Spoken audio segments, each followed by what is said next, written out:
Ah, ça fait du bien. Yo tout le monde, alors je sais, exceptionnellement hier je n'ai pas fait la vidéo tout de suite après le match parce que franchement j'étais super fatigué, le match il m'a assommé. La deuxième mi-temps elle m'a mis HS, après tu as eu les prolongations, les tirs au but, voilà franchement je lui dis la vérité, j'ai pas eu le courage. Mais bon c'est pas bien grave, j'ai pris une bonne nuit de sommeil, hein, j'ai les esprits retrouvés. Donc voilà, on va faire les choses proprement aujourd'hui, ce matin je sais pas à quelle heure je vais sortir la vidéo, je pense midi 45. Et voilà, donc le Barça qui est qualifié pour la finale, soit contre Bilbao ou le Real Madrid. Réponse ce soir. Honnêtement, j'espère le Real. J'espère le Real pour qu'on prenne vraiment l'ascendant psychologique. Mais bon, là, on va reparler du match d'hier soir. Donc déjà, on apprend en fin de matinée que Messi est absent. Petite blessure, petite gêne. Pas de prise de risque. Bon, d'un côté, bah forcément, comme tout le monde, j'ai été très déçu de ne pas voir Messi jouer hier soir. Mais après, en réfléchissant bien, je me suis dit, bon, c'est peut-être l'occasion de voir un Barça non Messi dépendant. Je me suis trompé, voilà, bah, franchement j'avais espoir, mais voilà, on se rend vraiment compte que le Barça a encore besoin de Messi. Mais Koeman, voilà, pour moi, il a pas bien géré. Non, je suis désolé, il a pas bien géré son effectif parce que Bilbao et Grenade, ouais c'est ça, Bilbao et Grenade ont joué dans un bon système de 4-3-3, pas de vrai double pivot, et voilà, ça marchait bien. Et là, a fait un pas en arrière. Il a remis son 4-2-3-1, il a fait sortir Dest, donc forcément je suis pas contre le fait de donner un petit peu de repos à Messi, à Dest, mais en fait, t'as chamboulé le truc. Ok, je veux bien que tu donnes des jours de repos, c'est mérité, voilà, c'est compréhensible. Mais garde la même lignée, le même système. Là, Bilbao et Grenade, ça marchait bien parce que tu avais mis Griezmann et Pedri dans de bonnes conditions. Voilà, tu avais créé un équilibre. À gauche, Pedri en milieu, juste derrière Griezmann. Et là, Pedri, tu l'as mis tout seul. Tu l'as mis tout seul en numéro 10. Griezmann, au lieu de le mettre à gauche dans de bonnes conditions, tu l'as mis dans l'axe. Et Braithwaite, tu l'as mis à gauche. Alors oui, je sais, c'est assez contradictoire parce que je dis que Griezmann a été bon à gauche. Mais voilà, ça a marché comme ça a marché comme ça avec Bilbao, 2 matchs de suite, et là tout d'un coup tu chamboules tout, tu chamboules tout. Busquets, bah, il a été bon les 2 matchs précédents parce qu'il n'était pas en double pivot, il était plus en sentinelle, en point de basse, hein, comme avant les autres saisons. Ça marchait bien, il redescendait vers la défense, mais en double pivot, voilà, on a encore vu que Busquets, le double pivot, ça ne marche pas. Heureusement que De Jong était là pour tenir la baraque, franchement. Donc il a été moins rayonnant que les autres matchs. Mais honnêtement, tu enlèves sa main, le penalty concédé, avec bien sûr le penalty raté. Bah sinon, c'est un bon match. Après, forcément, tu mets Minguesa à la place de Dest. Alors, quand j'ai vu Koeman faire la composition avec l'anglais Araujo, qui a fait un très bon match, franchement, Araujo, j'adore. Piqué, quand il va revenir, franchement, ça va être dur. Si demain Piqué revient, je sais pas la date, si dans un mois Piqué revient et qu'il repasse devant un Araujo, franchement, ça serait injuste. Donc, enfin bref, quand j'ai vu les 3 défenseurs centraux, l'anglais, Araujo et Minguesa, je me suis dit, bon, il y aura un retour de la défense à 3 avec Jordi Alba plus en milieu gauche avec Dembélé à droite. Et là, non, c'était vraiment un pur K2-3-1. Donc voilà, j'étais assez déçu. J'étais assez déçu de la composition. Dembélé qui m'a mis dans tous mes états, il m'a frustré. Et en première mi-temps, les gars, heureusement qu'il était là. Dembélé, franchement, ok, il a fait beaucoup de gâchis. Je pense qu'à la 30e minute, il avait fait 13 paires de balles. Mais les gars, c'était la seule étincelle. Donc les autres matchs, hein, on disait beaucoup que le jeu passe beaucoup par Messi. Mais là, ça passait que par Dembélé. Là, la stratégie, c'était donne à Dembélé et après démerde-toi. Et c'est assez navrant. Et Dembélé qui a failli se blesser, je pense, vers la prolongation, vers la 105e, 110e minute. Franchement, les gars, dès que j'ai vu Dembélé au sol, je me suis dit, ça y est, qu'est-ce qu'on fait? C'est la fin des haricots, qu'est-ce qu'on fait? Bon, ça va, c'est des crampes. Au final, il a même tiré son tir au but, pardon, que j'ai pas compris. Voilà, il commence à droite, il repart à gauche, voilà, il tire. Heureusement qu'il a mis, voilà, exceptionnel.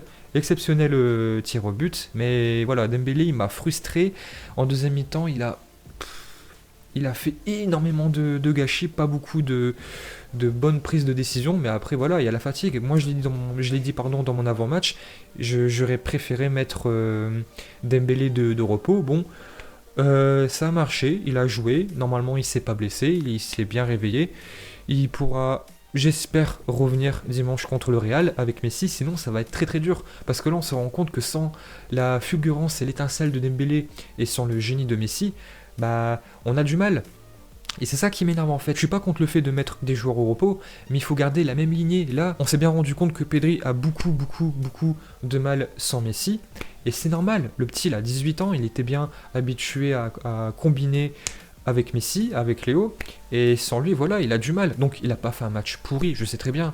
Mais il a du mal. Voilà, c'est la vérité, il a du mal. Mais c'est pas bien grave. Il est encore jeune, il a 18 ans, il faut qu'il apprenne.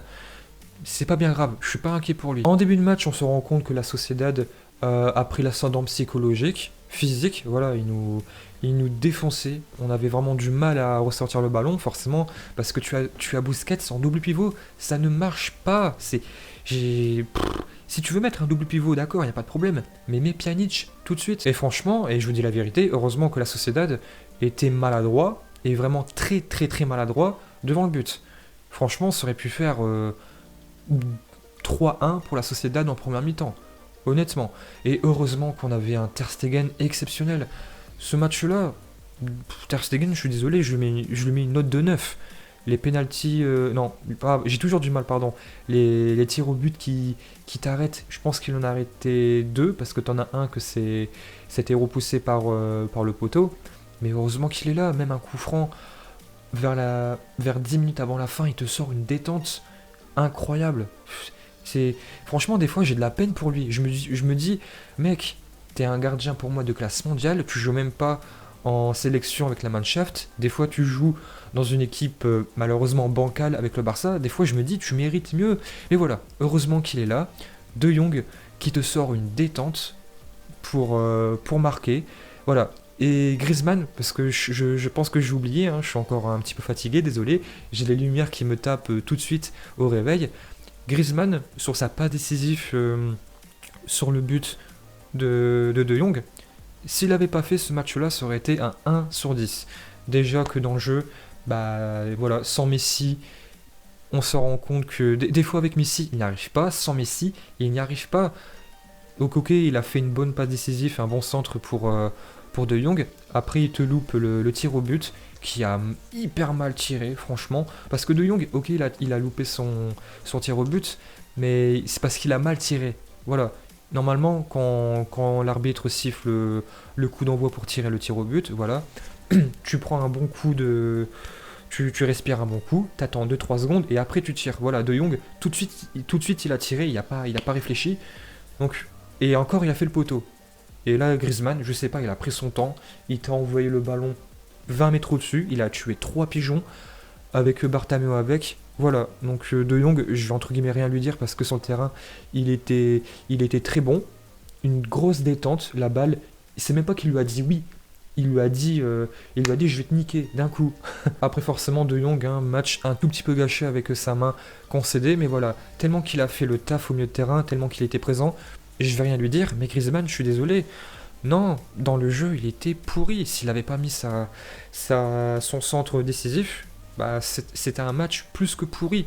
Faut dire honnêtement. Là je vous autorise à le tartiner, à faire ce que vous voulez dans les commentaires. Là, c'était vraiment un match nul. Après, Mingueza, bah, en tant qu'arrière droit, à la place de Dest, hein, bah, il a fait ce qu'il pouvait. Voilà. On s'est vraiment rendu compte qu'il n'a pas apporté le soutien nécessaire avec Dembélé, etc. Bah, en fait, il a fait comme du Roberto. C'est pas un arrière droit de défense. Il a fait ce qu'il pouvait. Il a tenu la baraque.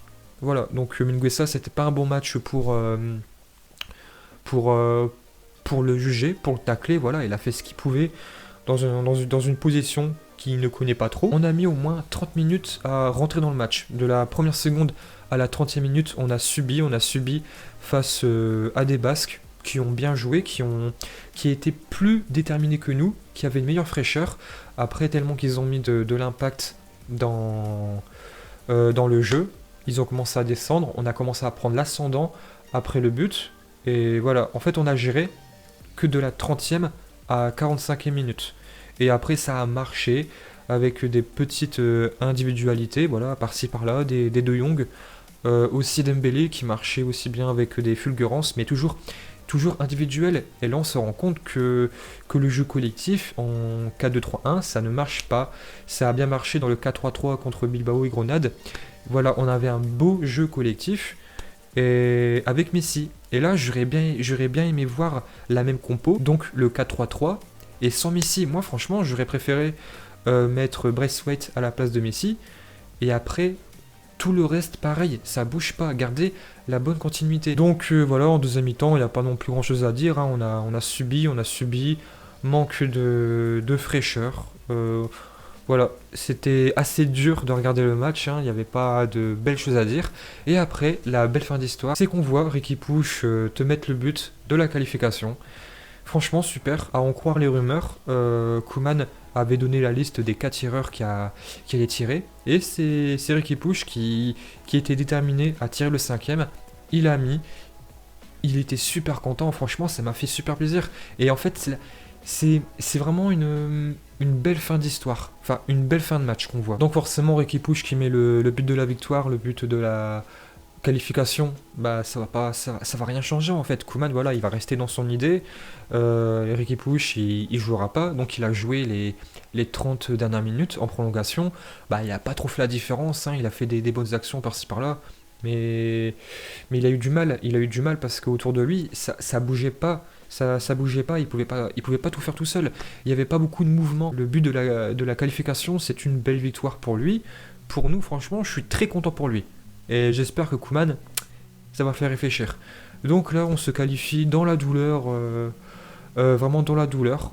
On se rend compte qu'il y a encore beaucoup de progrès à faire, mais encore une fois, c'était pas un bon match pour juger parce que il faut oublier le 4-2-3-1, il faut oublier ce système-là, repartir dans le 4-3-3 comme Bilbao et Grenade. Ça a bien marché et j'espère vraiment que dimanche, Madrid ou Bilbao, on va retrouver le même jeu. Et puis voilà, j'espère que ce petit débrief au réveil vous a bien réveillé. Voilà, moi, il y a mes lumières qui me tapent tout de suite dès au réveil.